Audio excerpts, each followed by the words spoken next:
Hello and welcome to another episode of The Recruitment Doctor with me, your host, Dan Hoff Rodriguez. Today's topic, is it the right time to be thinking about moving jobs? So, you're in your role, you're getting this niggling feeling that maybe it's not just quite right for you, you're unhappy, you're getting those Monday blues, and you are open. The door is open, ajar to potentially looking to see what is on the open market. You're looking to dip your toes on the open market and see what's out there. But how many of us have done this and not really put full thoughts and full consideration into why? Why are you looking and why are you feeling like that? What can you do to potentially rectify it? Because let's be fair, you go out into the open marketplace and then you decide, I'm going to go for a few interviews. I'm going to interview, see if there's a right opportunity for me, and suddenly you get an offer and you decide to stay. Or even worse, in another video, you look at not accepting and you stay with your current business and you get counter offered, and then you've got a whole new can of worms to uncover. So today I really want you to start thinking about when is that right time to start to move, because as another video has portrayed in a few weeks ago, I talk about burning bridges. You don't want to do that. You don't want to burn bridges with your current employer. You don't want to burn bridges with future employers. You don't want to burn bridges with anyone. You want to keep all options always open, and then that's so important. So I want to talk to you about how we need to exhaust all the options before you start looking for a new role. First of all, let's think about those reasons. What's making you consider moving on? Okay, so how long have you been there? How long have you been in that business? Is it been a couple of months? How is this going to look on your CV? What questions are potential employers going to ask you about the length of service in these roles?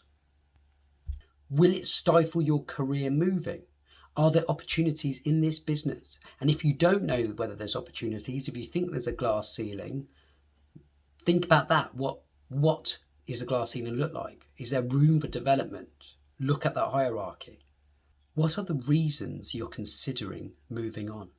Are they rectifiable? Seriously rectifiable? What are those reasons? Are you doing long hours? Is it having an effect on your mental well-being? Are you stressed? Are you getting enough time with your family? Are you utilising the skills that you are hired to do in that role? Was the role sold to you as what it was meant to be when you first interviewed in the first place? Are you underappreciated? Is there a lack of investment in you, both career-wise, technically, training-wise? Something else to think about. Are you up in market salary brackets? Is the salary that you're on competitive in line with the market? So this is the roots. Once you've done that, speak to your family, speak to your friends, get a second opinion on what you're feeling, what you're thinking, because you want to ensure that you're fully focused on going on this job search. Because if you are, it's going to be another journey. It's going to be stressful.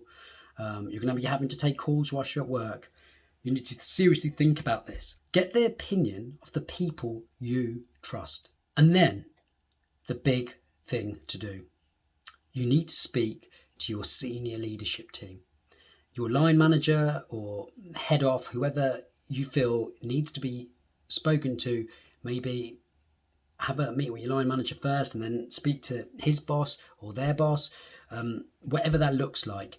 You need to then speak to those people and have an honest conversation.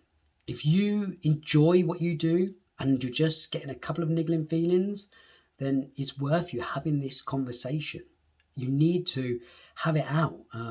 And be honest, it's a two-way thing at the end of the day. If your employers care about you, and I'm sure they do, then they'll be open to having this conversation with you. What has your performance looked like as well? Analyze your own performances. Have you been doing what has been expected from you?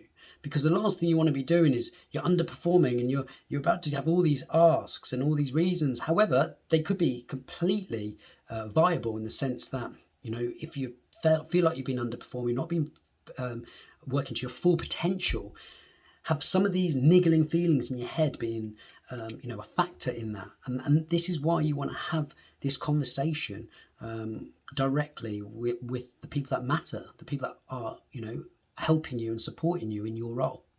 You need to ensure that you've given your all. And if you feel like you have, what do you need? What support do you need that's going to ensure that you can have these problems resolved? So get your facts right and be clear with what you want. And after this, after everything is exhausted, if you feel like you've done all of these things, then maybe for your own sanity, don't forget, you spend a lot more time in your whole lifetime at work than you do at home, then maybe it is time to move on. And we would encourage you to make sure you are fully clear with what that would look like from all the lessons you've learned in that previous employer, that role. Think about those issues you experienced. Why weren't you happy? Make a list of that. And so you ensure that when you move forward and you're looking for your next role, you know exactly what you're looking for, what's going to motivate you, what's going to focus and take you to another level. So when you're interviewing, you know exactly what's going to be your perfect, as close to perfect, shall we say, ideal role. I'm out, always keen to hear your thoughts and comments, so please feel free to comment, like this video, and we look forward to seeing you again. I'm out of here. Take care.